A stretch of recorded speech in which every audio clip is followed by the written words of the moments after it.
Good morning, students.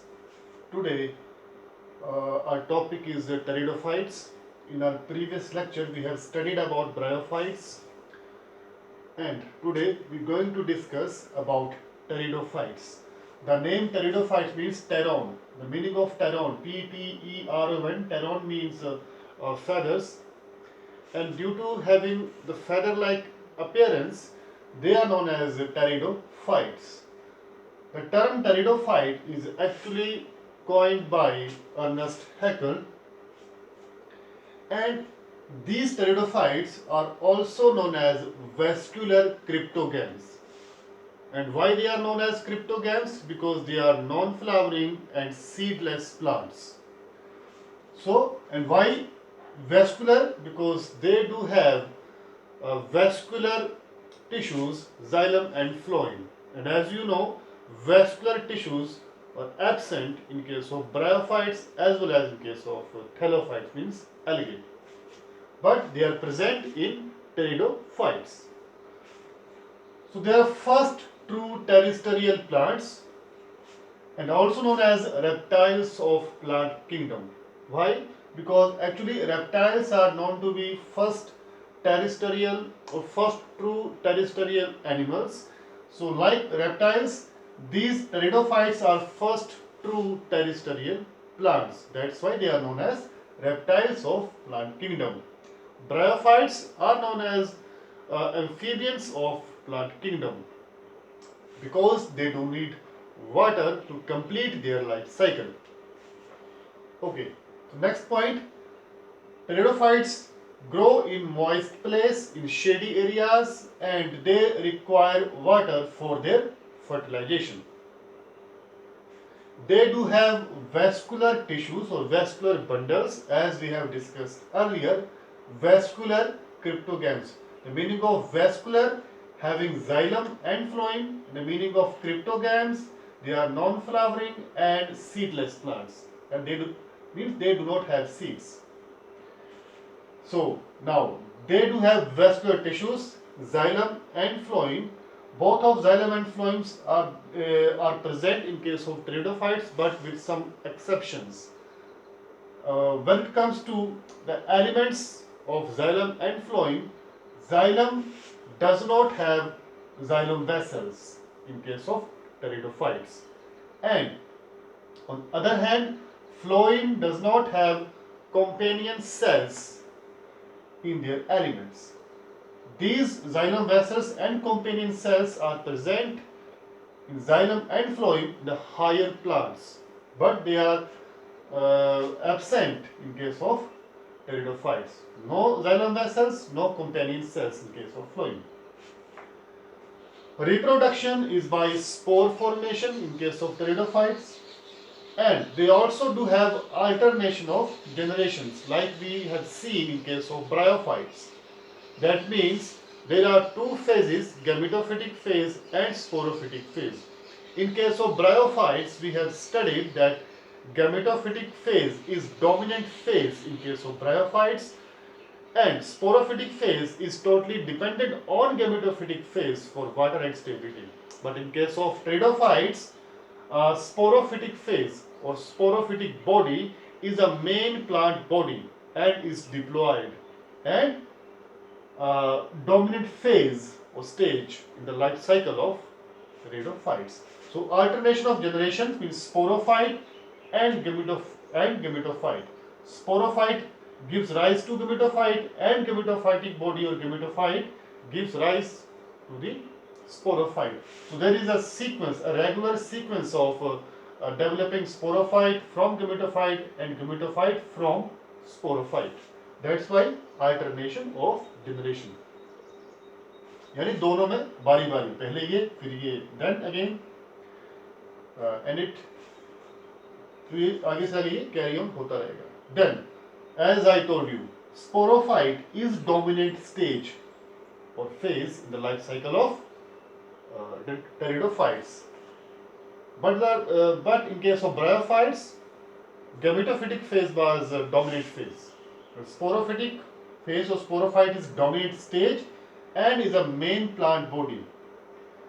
This sporophytic body, which is a main plant body, is diploid to end structure. It is a diploid structure. Gametophytic phase in case of pteridophytes is haploid because it undergoes gametogenesis or under meiosis. So that's why it is haploid, and it has a photosynthetic green structure. Again, gametophytic phase is haploid, and it has this gametophytic body has a photosynthetic green structure is known as prothallus. Prothallus.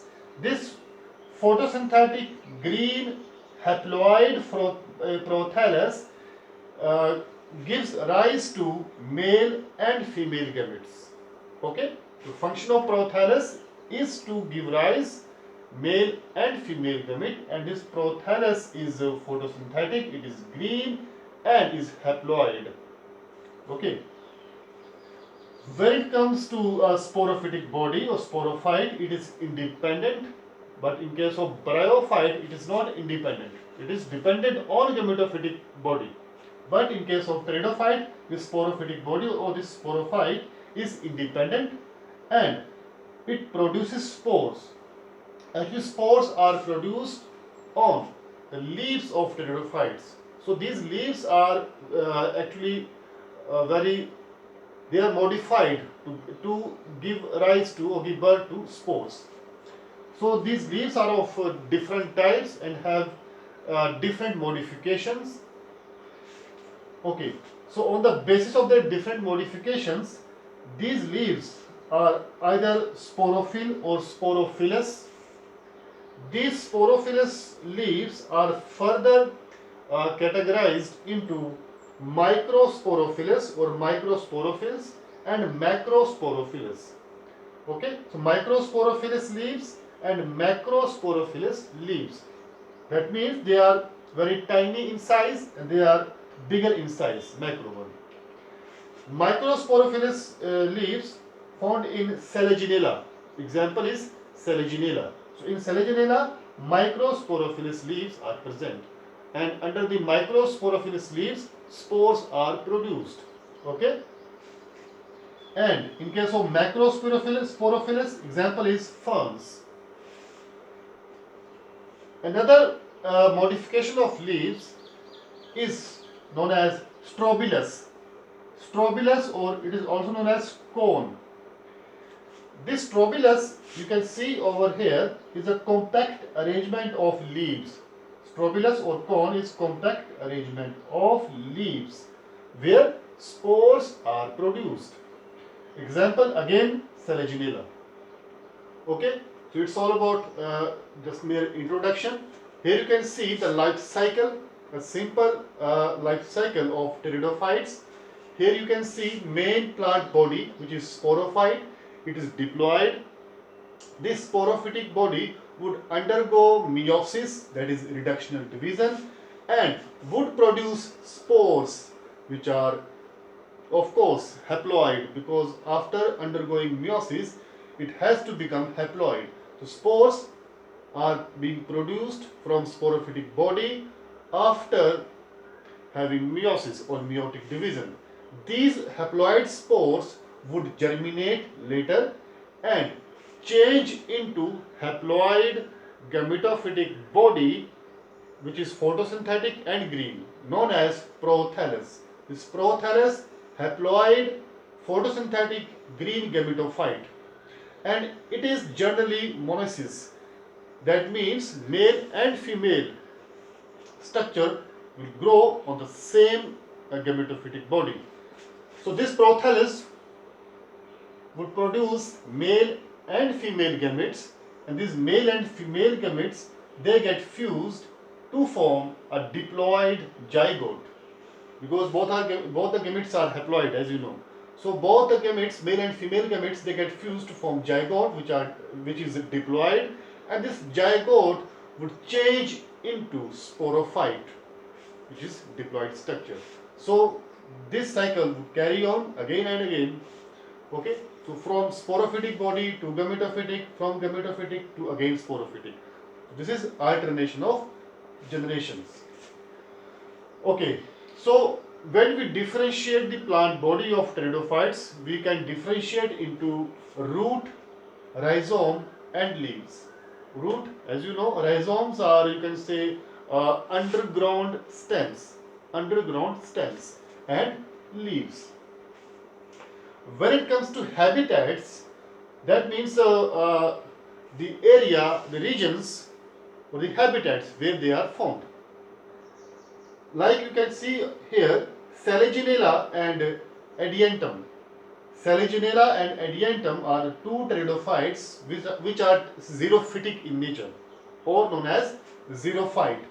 That means that they can grow in uh, desert type of conditions, means drought conditions or desert type of conditions, xerophytes, where precipitation or rainfall is around 10 to 20 centimeter in a year. So Selaginella and Adiantum are xerophytes, they are xerophytic in nature. Acrostichum aureum is halophyte.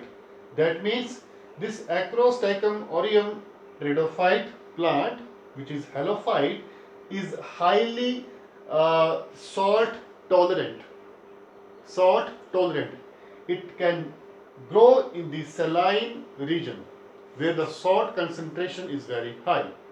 Salinity is very high.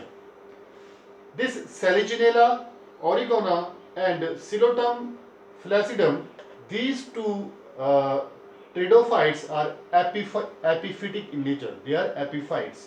That means they grow on other plants just to drive their food, energy, and water. Okay, then this Salvinia and Azolla. Azolla is smallest pteridophyte. Okay, do note this. Azolla is smallest pteridophyte. So Salvinia, Azolla, and Ceratopteris, these three pteridophytes are aquatic ferns. So they live in aquatic habitat. So these are the various habitats: xerophytic habitat, halophyte habitat, epiphytic, and aquatic ferns or aquatic habitat. When it comes to classification of pteridophytes, we can classify them into Psilopsida, which is known as club moss, Lycopsida, Sphenopsida, which is also known as horse tail due to its specialized structure which appears like that, and Phyllosopsida, which is also known as ferns. So under Psilopsida or club moss, we do generally study about Psilotum and Rhynia. Rhynia is also known as fossil plant. इसको आप star कीजिएगा. Rhynia is also known as fossil plant. Under Lycopsida, Lycopodium and Selaginella. Sphenopsida, Equisetum, example. And Phyllocopsida or Phyllosopsida ferns is Adiantum. So it's all about introduction about pteridophytes, their general characters, their alternation of generations, their modification of leaves where spores are produced. Prothallus body, which is gametophytic body, produces gametes, and this is a simple life cycle of pteridophytes. Means sporophytic body to gametophytic body, then from gametophytic to again sporophytic body. That symbolizes alternation in generations. And these are the different habitats: xerophytic, halophytic, epiphytic, and aquatic habitats. These are the various species of pteridophytes which do live in the different habitats. And here is the classification of pteridophytes. So in the next lecture, we will discuss about the life cycle of some of pteridophytes. Thank you.